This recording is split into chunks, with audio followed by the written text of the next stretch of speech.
Morning student, welcome to GYANJYOTI online classes, class 10 English,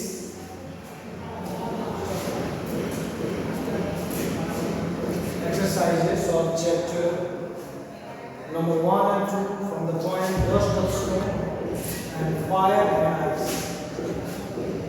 The poet is Robert Frost, and you know lesson I have taught you, and lesson is very interesting one. That suppose you are in the very gloomy mood or very sad mood, then you think the day is not going well, but sometimes ugly creature like the crow or like the under tree can change your mood. That's the lesson. So as I have discussed you, I have to tell the summary. Then after I discuss, I am telling the summary. The short poem by Robert Frost throws the light on the unimaginable healing power of nature and tiny things. From a bad mood to ill health, there is nothing that cannot be cured by nature. The author was experiencing on such bad day when a crow's movement near a hamlet tree dusted snow upon him. The snow instantly makes him happier. His day gets a lot of better.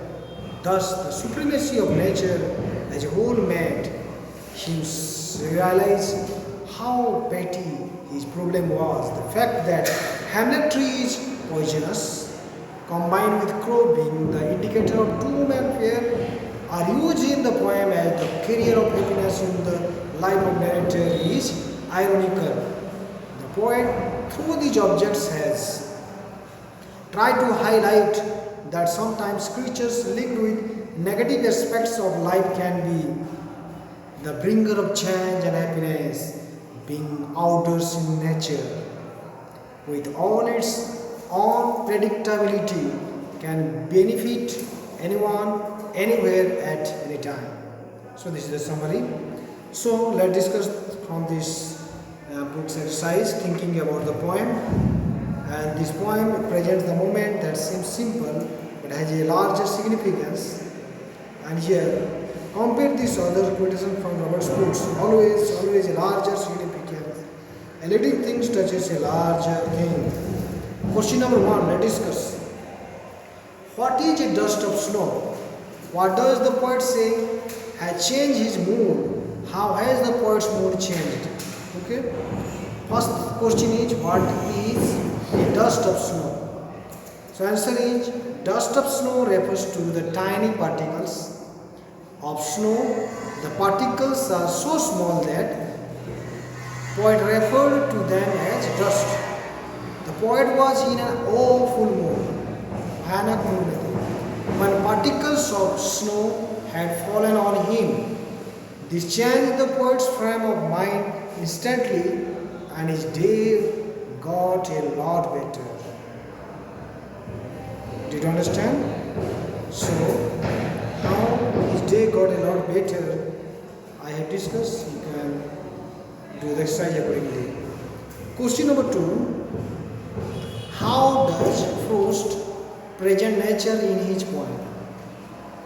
Yes. How does Frost present nature in his poem? The following questions may help you to think of an answer. Question number 1. What are the birds that are usually named in poems? Do you think a crow is often mentioned in poems? What images come to your mind when you think of a crow? Okay? यहाँ पर कौन सी चिड़िया के बारे में बोला गया है? पोएम में कौन सी चिड़िया को लिया जाता है और यहाँ पर कौवा का नाम क्यों मेंशन है और कौवा से क्या सोचते हो? Okay? So answer is, birds like sparrow, nightingale and peacock are more than often named in poems. या कविता में ये सब पक्षियों को ज़्यादा लेते हैं, कौवे को कम लेते हैं. Yes, unlike these birds, crows are often seen as the indicator of doom and fear. Negative में लेते हैं. Crows are often seen as the indicator of doom and fear. They are often used for negative references. Crows are often used for negative references. So crows are in negative references. not for positive references. You can imagine, poet, many few poet, they can like to describe about this crow. You understand? Then question number 2. Again, what is a hemlock tree? Why doesn't the poet write about a more beautiful tree such as a maple or an oak or a pine? Yes, यहाँ पर हेमलक tree का नाम क्यों दिया गया है? कभी हो सकते कोई सुंदर पेड़ का नाम मेपल ओक पाइन ट्री का नाम ले सकते थे. बहुत अच्छा क्वेश्चन है.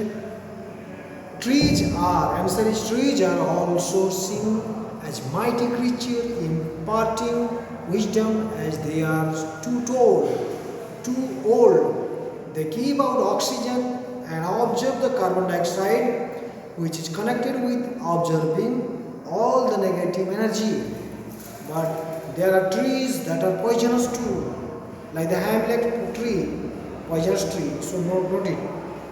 The poet doesn't mention a more beautiful tree such as maple, oak or pine because he wants to indicate a sad scene and the negative scene, just like crow, hemlock trees indicates negative scene. Okay, being poisonous, a hemlock tree is considered bad, and so the hemlock tree is not a good tree. Okay, considered bad, and so he refers to it. So okay, able to understand question number 2? Yes, I can read once again. Trees are also seen as mighty creatures imparting wisdom as they are too old. They give out oxygen and absorb the carbon dioxide, which is connected with absorbing all the negative energy. But there are trees that are poisonous too, like the hemlock tree. The poet does not mention a more beautiful tree such as maple or an oak, pine because he wants to indicate a sad scene. Being poisonous, a hemlock tree is considered bad, and so he refers to it. It's clear to understand? Question number 3. Again, what do the crow and hemlock represent? What do the crow and hemlock represent? Joy or sorrow? What does the dust of snow that the crow shakes off a hemlock tree stand for? Yes, hemlock और crow किसको दिखाता है? खुशियाँ, दुख, आनंद. What does the dust of snow that the crow shakes off the hemlock tree stand for? जो कौवा ने जिस dust of snow को हिलाता है, तो यहाँ पे hemlock tree किसको दिखाता है? Yes, answer is both crow and the hemlock tree represent sorrow. Frost had used both the negative creatures, crow and the hemlock tree, as the carriers of positivism and strength that transferred his day for the better. By not using birds like sparrow and nightingale and trees like maple, oak or a pine, the poet has tried to break down all the preconceived notions. We have also a certain agent of nature. He has tried to make us understand that we see the world not as how it is, but as how we want to see it. Thus the crow sitting and the hemlock tree together made his day better. The dust of snow stand for joy. Yes, once again I read. Both crow and hemlock tree represent sorrow. दुख को ही दिखाता है. Frost has used both the negative creatures, this crow and hemlock, as the carrier of positivism and strength that transferred his day for the better. By not using birds like sparrow and nightingale and trees like maple, oak and pine, the poet has tried to break down all the preconceived notions we have about certain agent of nature. He has tried to make us understand that we see the world not as how it is, but as as how we want to see it. Thus, the crow sitting and a hamlet tree together made his day better. The dust of snow stands for joy. So, student, in this chapter, third number question: have there been time when you felt depressed or hopeless? Have you experienced a similar moment that changed your mood that day? It is your own view. You have to think about this topic, third number question, and you should have the experience about this lesson, and you have to answer this. I do hope that you understand this lesson and you can answer this chapter, the dust of snow, and you have to practice more and more, and I hope that lesson may help you to study more and more, and you will be very successful in understanding this lesson, because you have to learn again and again to study more and more. I hope that by your studying too much, you will gain vast knowledge. Yes, student, as I have discussed this dust of snow, let's discuss about fire and ice. Yes, as I discussed the dust of snow about this crow, and actually the negative character but makes the poet very happy. And the second point about another point, the two of the nature, that is fire and ice. And this is the Robert Ford's very deep poem, and I have already discussed you this lesson, and you definitely have understood. And you can see in this chapter how to believe that the earth will destroy by either fire or either by ice. Let's discuss about the summary first. Robert Froost's poem Fire and Ice is a strong symbolic poem where fire is used as the emotion of desire, and ice that of hatred. He has used the idea of two groups who have their own possible explanation for the end of the world.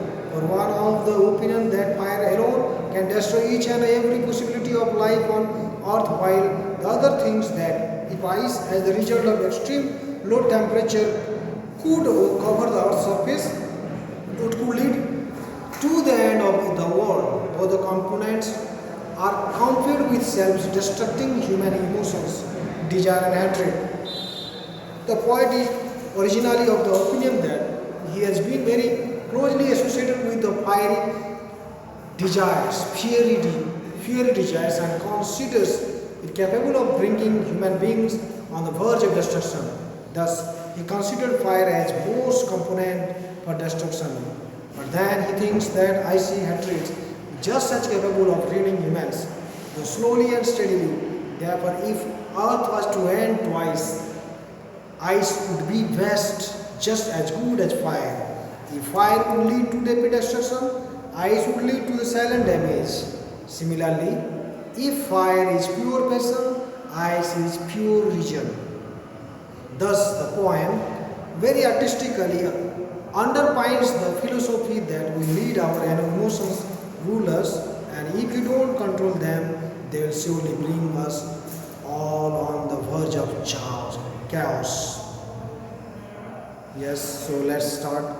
Only the three questions here. Question number 1. There are many ideas about how the world will end. Do you think the world will end someday?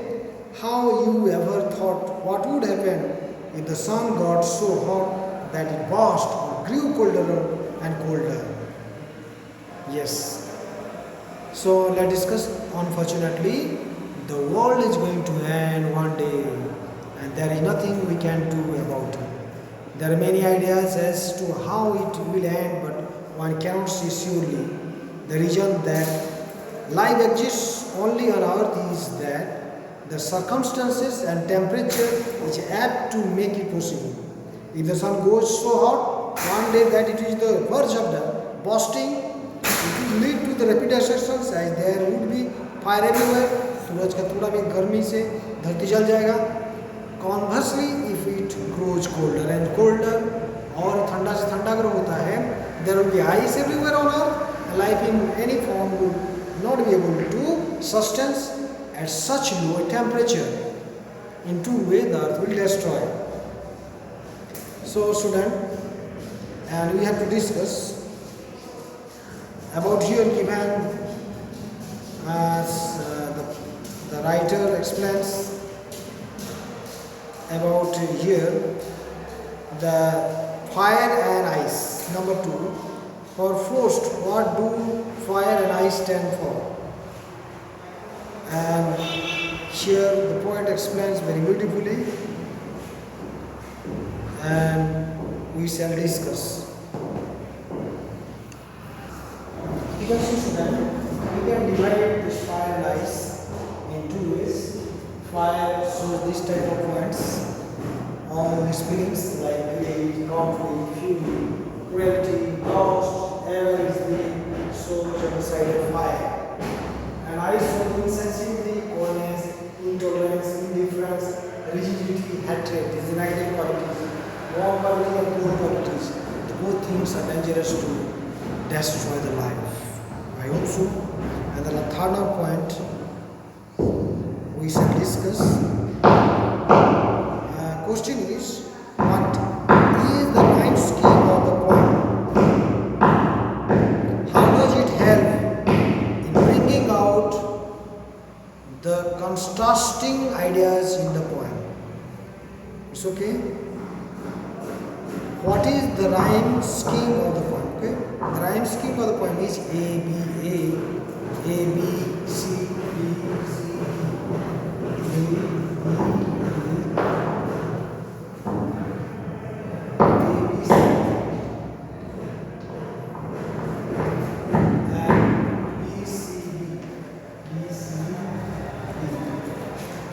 you know, A means fire, then desire, fire, desire, fire.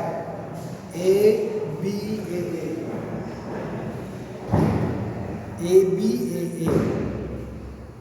or A B C, and here we can create A B B C B C B. A B C B C. A B C B C B. Yes. It's clear to understand.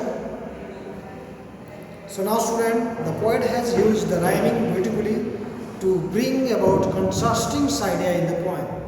He has used the idea of two groups who believe that the world will come to a catastrophic end, means calamitic end or a disastrous end, either as a result of fire or ice.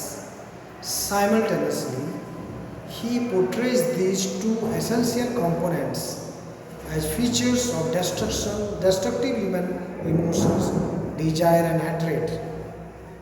Just like fiery desires and icy hatred can cause damage to an individual in an irreparable manner, fire and ice can lead the world at the verge of chaos, and thus apocalypse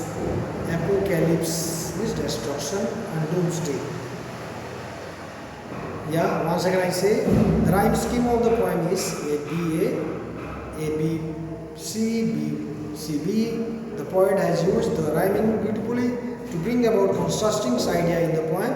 He has used the idea of two groups who believe that the world would come to a catastrophic end either as a result of fire or ice.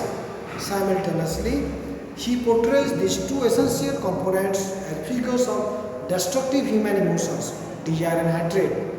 Just like fiery desires and icy hatred can cause damage to an individual in an irreparable manner, where an ice can lead the world at the verge of chaos and thus apocalypse. So these two chapters, the exercise I had discussed, I may discuss any other point of application. So students, let's practice that also. Students, now let's discuss one of the application to practice. It is very important. You have to get 8 to 10 marks, I think, so for writing application. So you have to practice. I need every day we have to practice application. That is the part of literature. So topic is write a letter to the editor of the Hindustan Times New Delhi about water scarcity, and you are Rohan Pandit. Okay, you are Pandit, and now you have to write this application. So the topic is clear. Now we have to start this topic. Okay, student.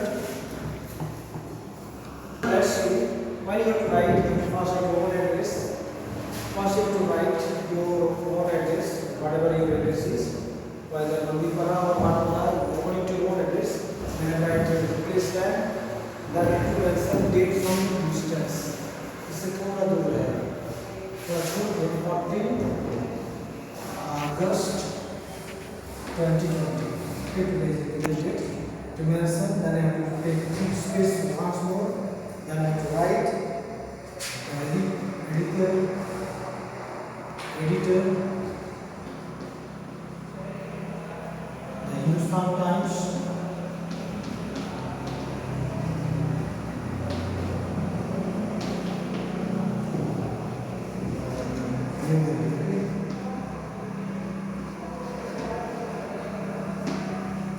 Then I have to leave some space and I have to write subject. Subject, water scarcity in Mandipara.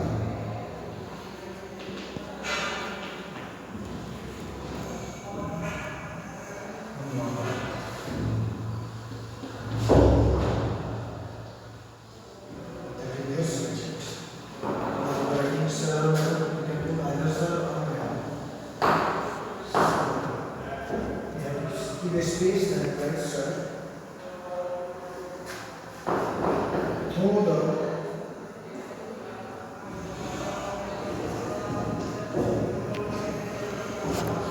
columns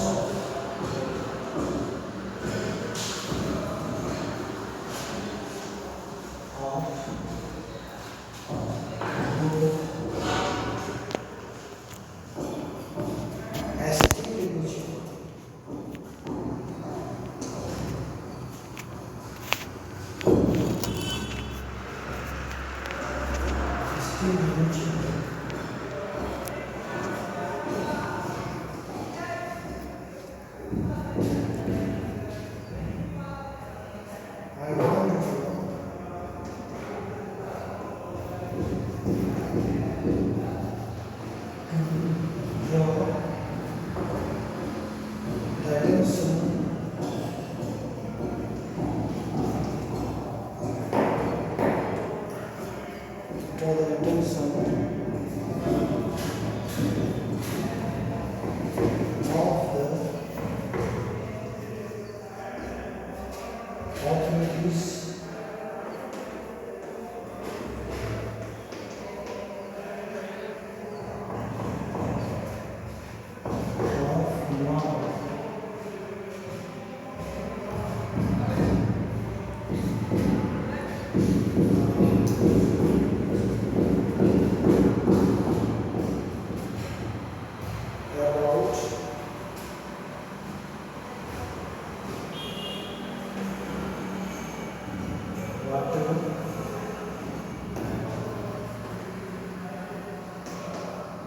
Scarcity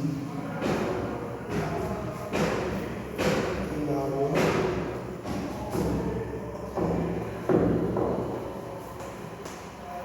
local community.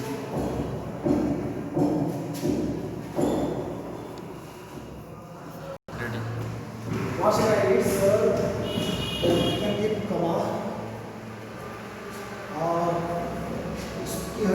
weeks, please. Okay. Through the columns of your esteemed newspaper, I want to draw the attention of the authorities of matter about water scarcity in our locality. Then after you have to put another margin and another paragraph. You have to write the next matter. Okay. The water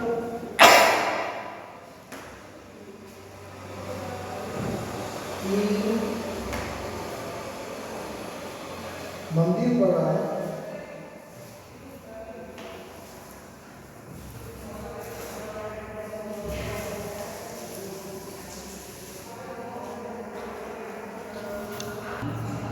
yes, the water in Mandipara is supplied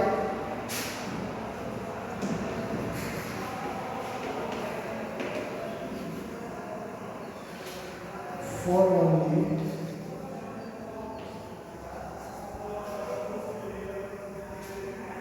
10 minutes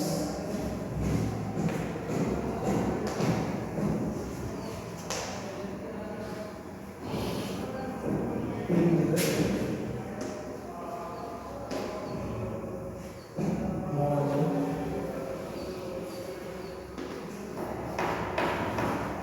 and for the same time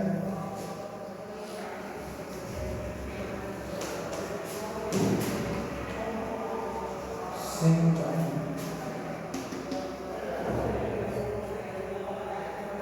the evening.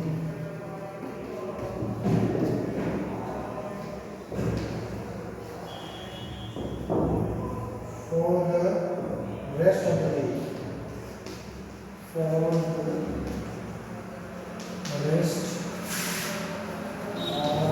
day, the taps remain dry.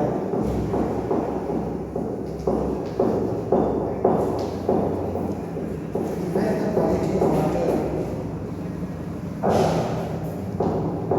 when the quality of water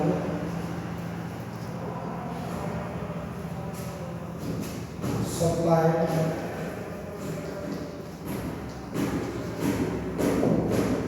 very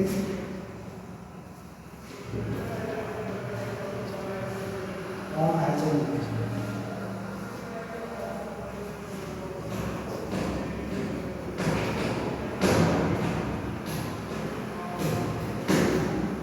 Purchasing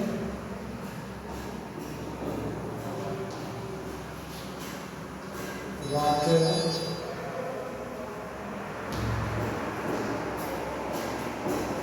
only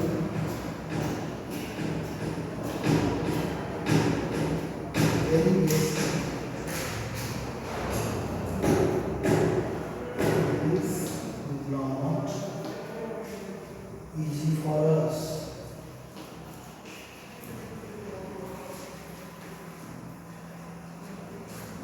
Recently, Chanchal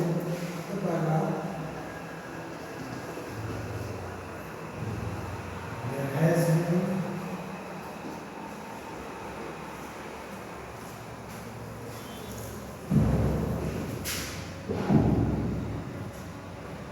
cases of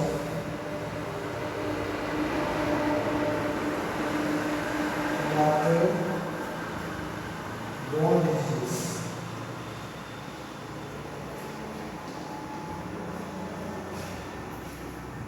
such as typhoid,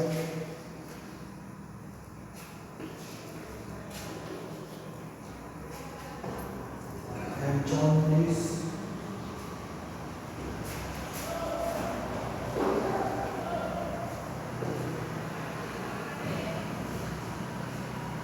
in the colony.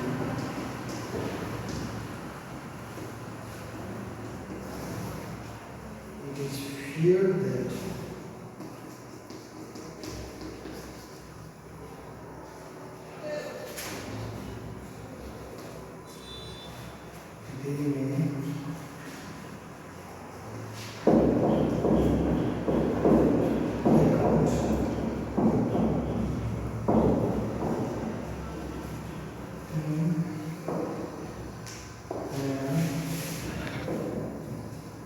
P or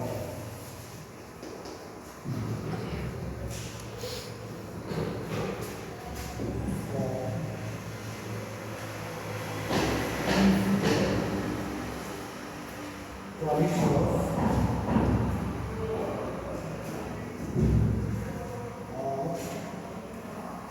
water supply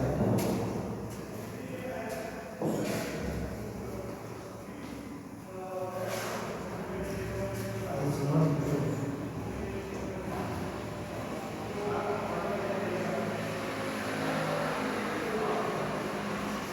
So students, you have to change the paragraphs.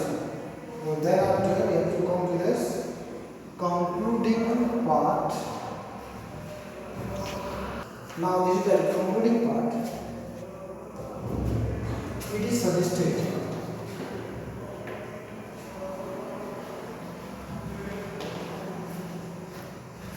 that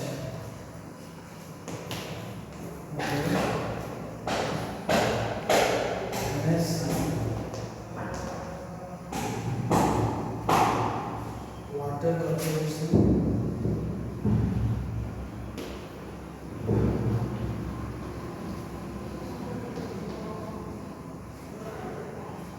should provide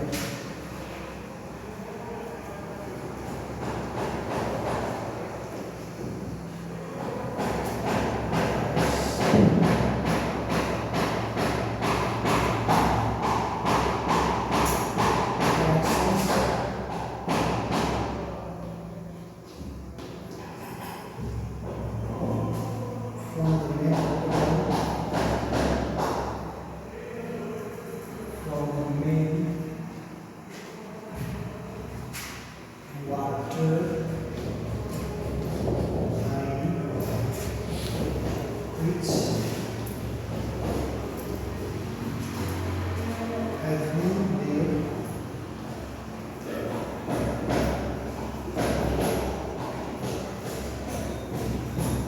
hardly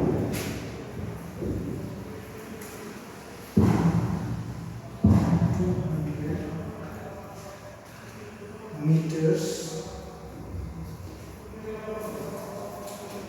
away from this canal.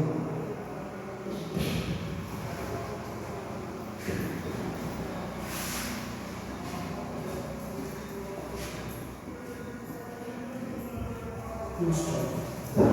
Right.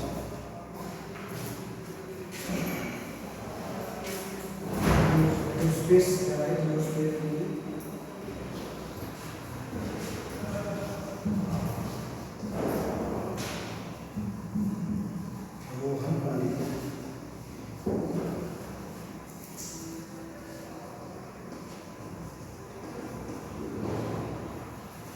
So, as I discussed all these points and wrote it to better improve your English writing application and this exercise, practice in your rough copy or the school copy, then it will help you in your study. I hope you that study well and meet you once again in the next video. Have a good day and goodbye.